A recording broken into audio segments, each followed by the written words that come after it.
في ناس كتير من الفيديو اللي فات كانوا حاسين ان الفيديو ناقص، لا واحنا عايزين تكملة. ف I appreciate ان انتوا عايزيني تاني اتكلم في نفس الموضوع، وان انتوا خدتوا بالكم ان الفيديو ناقص. هو فعلا كان ناقص، الكاميرا فصلت، فعشان كده قلت اخليه منه جزء تاني. و thank you so much for your support.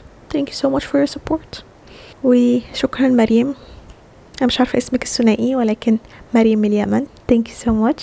او قبل ما ابدا الحلقه بليز خليكم ناضجين متفتحين، قابلين ان انتوا تستقبلوا افكار جديده او مختلفه.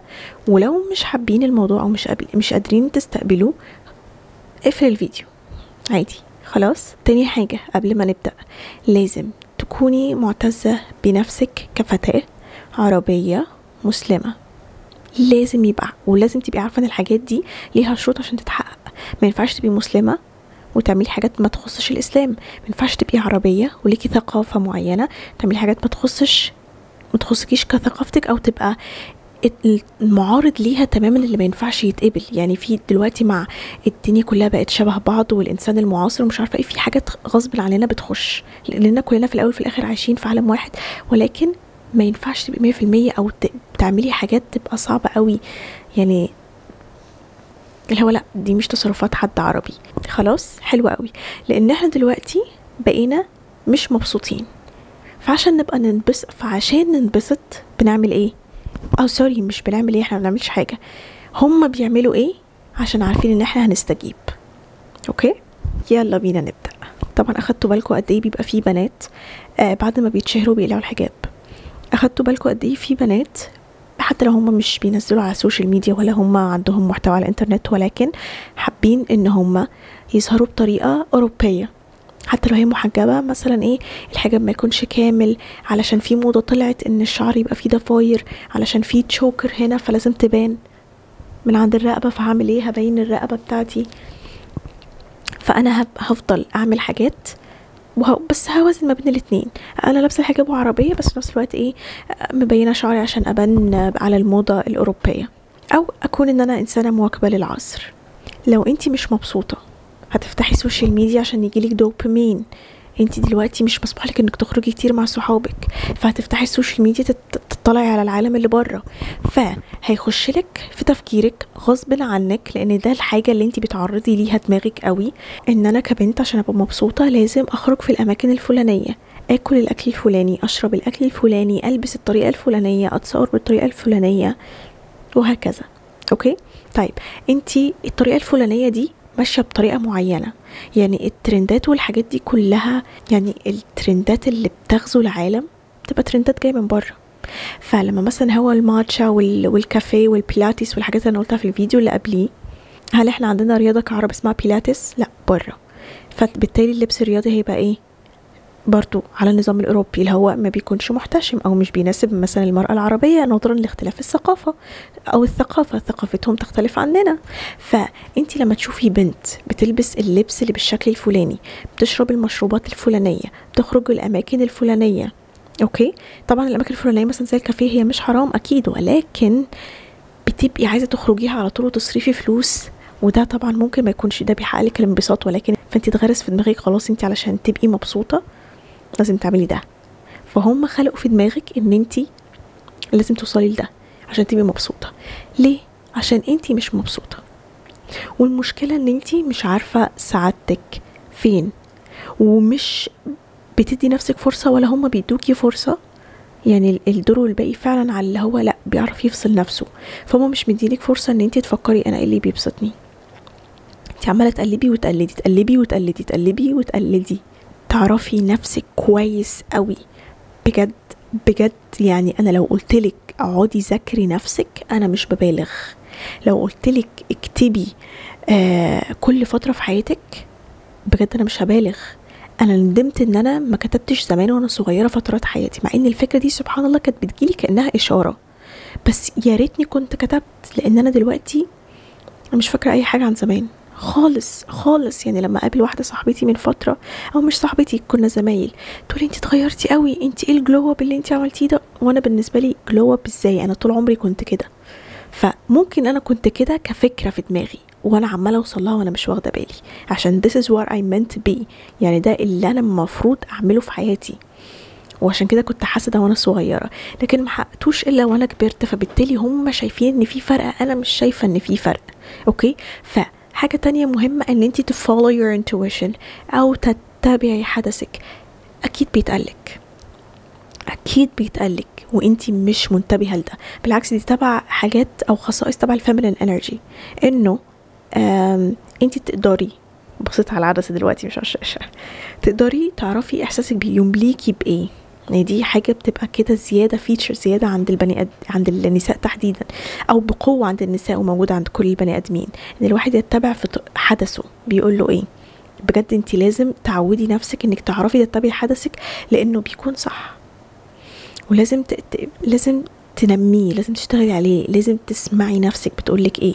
ده عمرك انت ما هتوصلي له طالما انت بس السوشيال ميديا، بس انك تبقي سطحيه، بس ان انت بيكون اهتمامك انك تثيري اعجاب الناس، ان انت البنات اللي معاكي في الدرس المفروض تكيديها، او الولاد المفروض تضايقيها، او ان هم يتكلموا عليكي. بلاش تفكير فاضي. ولو انت مش كده، انت مش bad girl، you're a good girl، بس اللي هو good girl بالطريقة اللي هو طيبة قوي على نياتك وجنب الحيط. دي مش طيبة، دي مش طيبة، دي غلب، وغلب وحش، وغلب هيأذيكي في الدنيا. اوكي. يعني انت ممكن تبقي طيبة اللي هو مش عارفة تاخدي حقك، انت مثلا طيبة بطريقة تعرفش تقولي لأ، دي مش طيبة، او طيبة زايدة بصراحة، بس برضو اسمها غلب. ده مش صح، ده مش حلو، عشان ده مش هيخليكي مبسوطة في حياتك. مبسوطة في حياتك طول ما انتي عندك حاجة في شخصيتك مش بسطاكي في الدنيا، ما تستنينيش اقولك غيريها. المفروض الموضوع ده يبقى منطقي، صح؟ نرجع تاني للنقطة الاولانية، فلازم تعملي جدار حامي لدماغك ان انتي لا، مش شرط كل حاجة تيجي من بره اقلدها.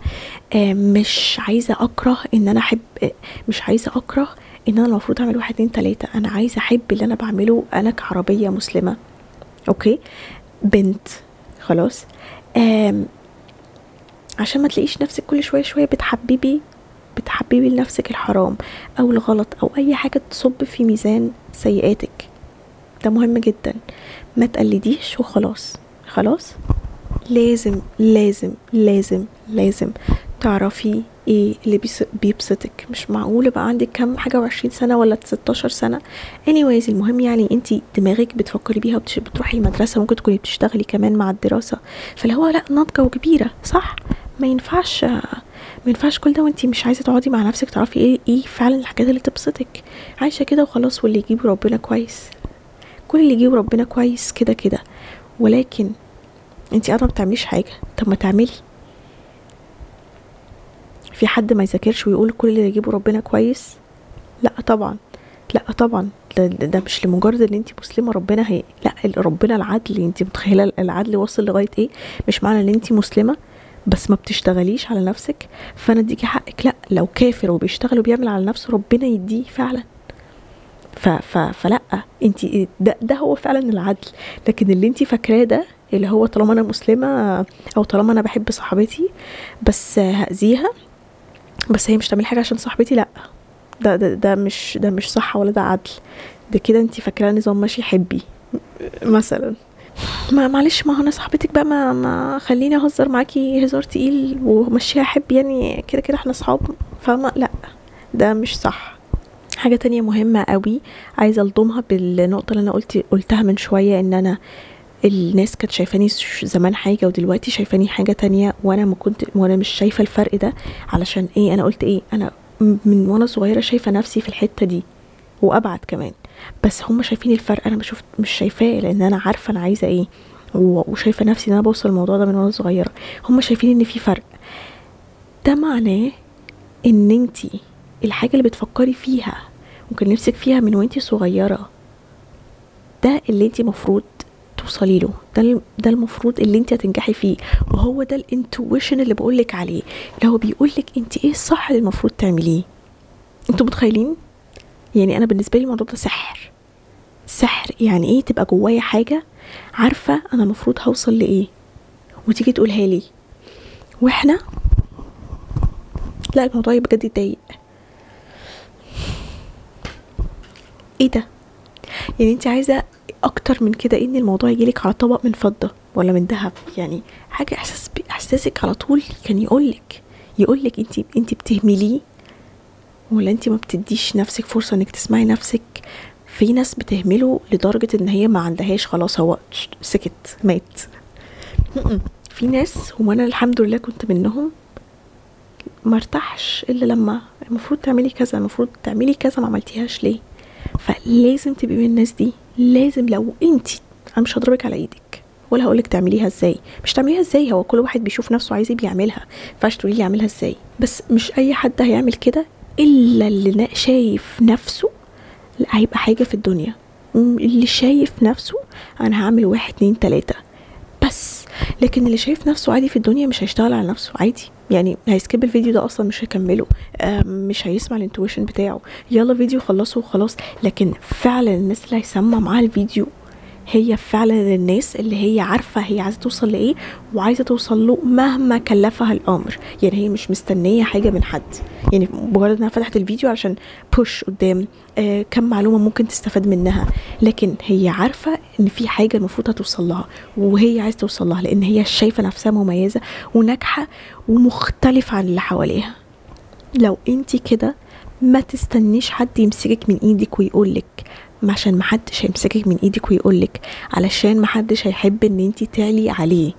ولو في حد يحب انك تعلي عليه، يعني اكيد الاب والام، يعني في ابهات وامهات فعلا بتكسر مقاديف، وفي ناس، في ابهات وامهات بيرفعوا اولادهم عادي، بس برضو دي حاجة كويسة جدا. ولكن ما تستنيش ما تستنيش ما تستنيش ما تستنيش.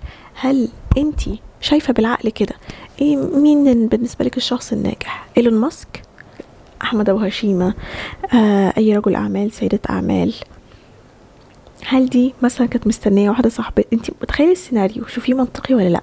مستنيه واحده صاحبتها تقول لها يلا قومي شوفي انت كنت عايزه تعملي ايه ونعمله سوا، يلا عشان تعملي كذا وتوصلي وتنجحي.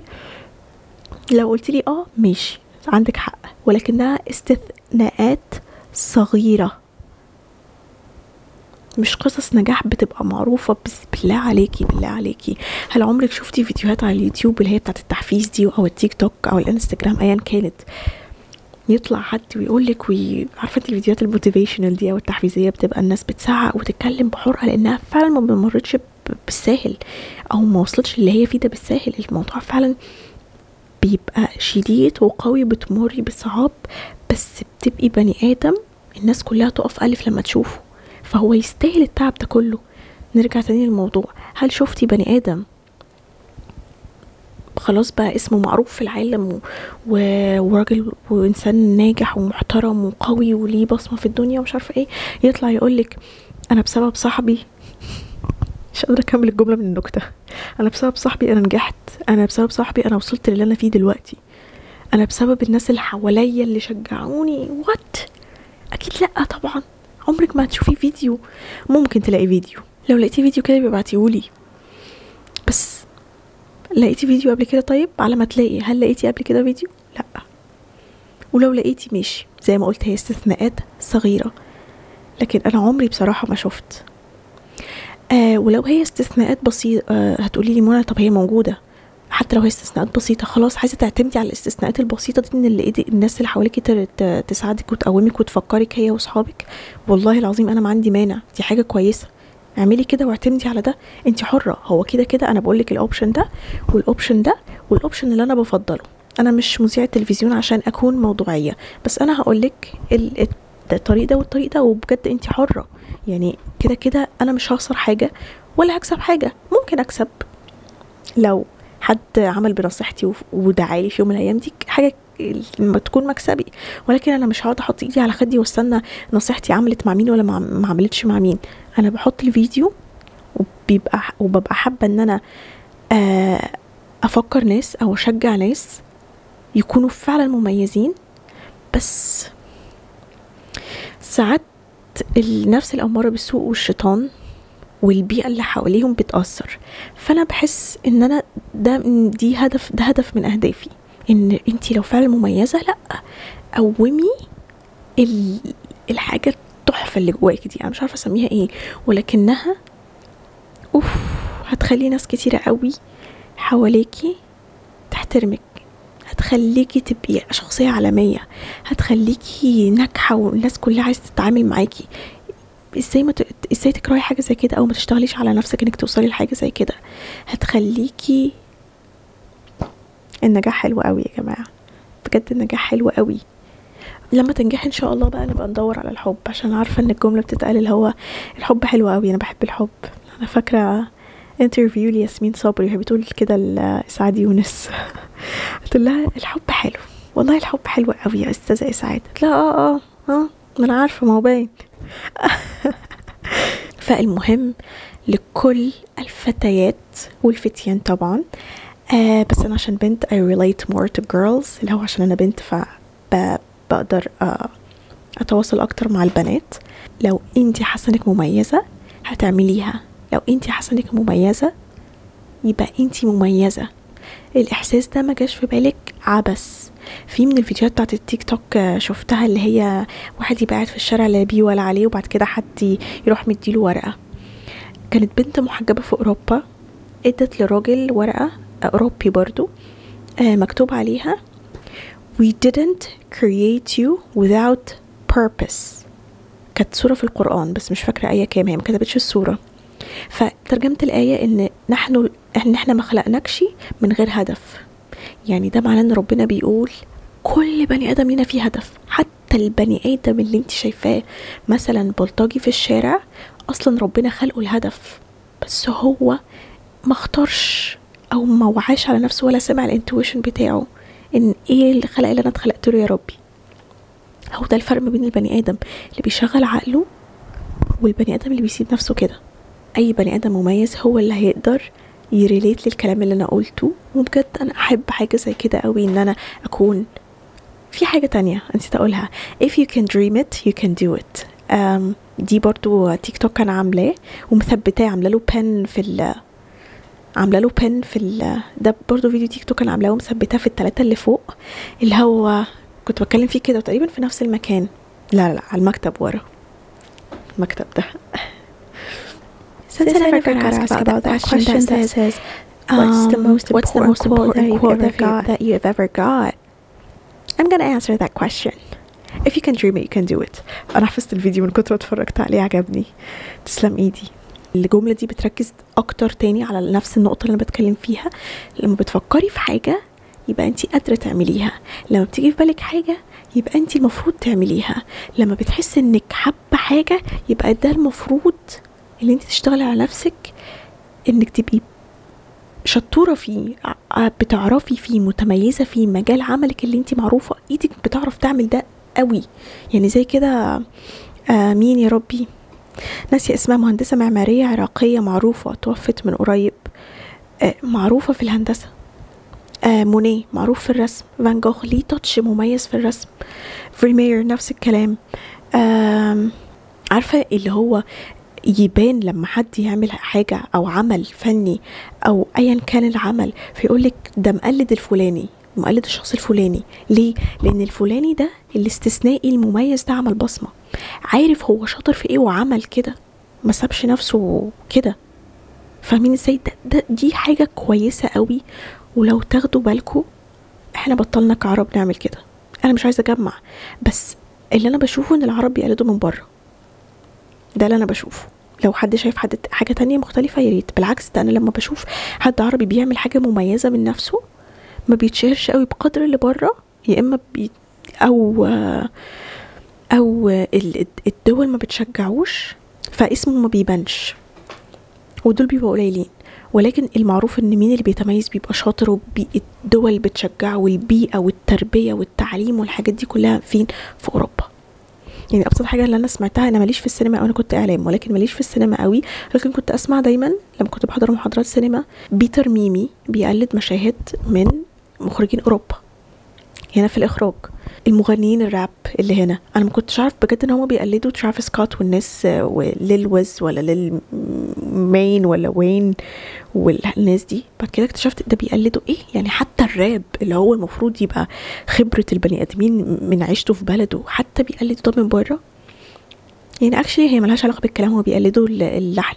طب بس ليه ليه بقى منطقي وعادي ان احنا نقلد من بره. يعني انا لو مكانهم اتحرج.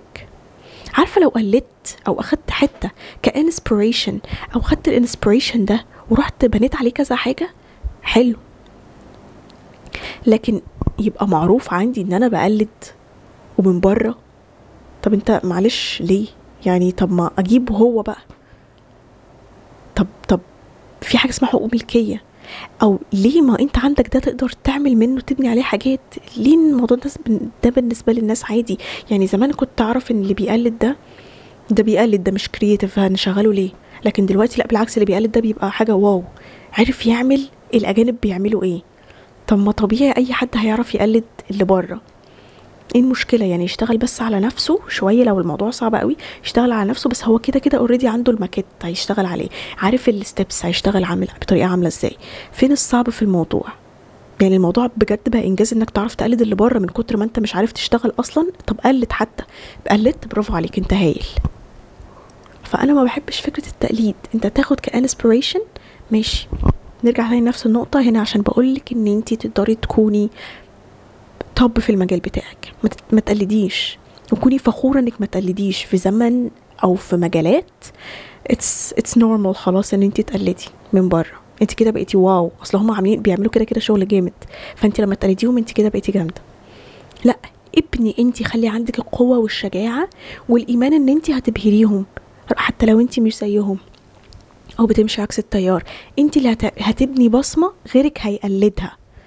يعني انت هتبقي زي بره، بس انت من جوه هتعملي بصمة غيرك هيعوز يقلدها. لو بتفكري كده وحاسة من كلامي لما قلت دلوقتي كده انك تقدري تعملي كده، يبقى انت تقدري تعملي كده ببساطة شديدة. اصل الموضوع مش، تصدقي ما ينفعش اقولك الموضوع مش كيمياء مثلا. اصل لو كيمياء ما هتقدري تعمليها. ايه، ما بتتذاكرش؟ ما ذاكرناها في المدرسة، بس عادي انت مش حابة الكيمياء، شوفي حاجة تانية. بس فعلا انا مش عايزة ادي المثال ده. هي ليه يعني علم الفضاء؟ لا، ايه يعني ما تقدري تعملي علم الفضاء بس انت اللي مش عايزه. شوفي ده بقى انت بتحبي ايه واعمليه. شايفين المنتاليتي دي؟ المنتاليتي اللي بتكلم عليها. عارفين لما بنزل فيديوهات كده على تيك توك الناس بتقول علي عندي جنون عظمه. انا عندي جنون عظمه يا سيدي. I'm really proud that I have great madness. مش عارفه بالانجليزي اسمها ايه، بس في عظمه في الموضوع. الكلمه فيها عظمه، بالانجليش فيها greatness. yes thank you so much. بجد انا مش متضايقه، ولكن هي في الحقيقه والواقع ليست جنون عظمه ولا حاجه. كل واحد بيبقى عارف قيمه نفسه، بيبقى عارف اللي عليه واللي وراه واللي قدامه والحاجات دي كلها. لما البني ادم اللي هو فاضي واللي مش عارف اللي عليه واللي وراه واللي قدامه ومش واثق في نفسه من الاخر، لما بيشوف حد زي كده حاجتين: مستخبي ورا الشاشه بيشتمه، او مستخبي ورا الشاشه يعملوا كومنت ويشتموا برضو. يعني في الحالتين مش الوش الوش، فبيتضايق. can you be that great؟ تنضمي معايا لنادي جنون العظمه. بس كده. اخر حاجه هختم بيها، حاولي الكلام اللي انا بقوله لك ده هيخلي منك بني ادم كويس. انا مش بقولك كوني متكبره، ولا بقولك دوسي على الناس، ولا بقولك قلي ادبك خالص. تاني حاجه، ده هيخلق منك انتي بني ادمه كويسه، وام كويسه، وصديقه كويسه، وسيده اعمال لو عايزه تبقي سيده اعمال كويسه، وربة منزل كويسه، وزوجه كويسه. ان انت تفهمي شخصيتك زي ما قلت. لو قلت لك ذاكري شخصيتك انا مش ببالغ. خلاص، ذاكري نفسك واخلقي لنفسك هويه، ومش زي اي حد. الكلام طبعا لكلا الجنسين، انا بس عشان زي ما قلت لكم I relate more to girls. تاني حاجه، انا من كتر المواضيع اللي انا اتكلمت فيها انا بجد مش عارفه اسمي الفيديو ايه. بكلمكم بجد مش عارفه اسمي الفيديو ايه. عندي مشكله في الموضوع ده.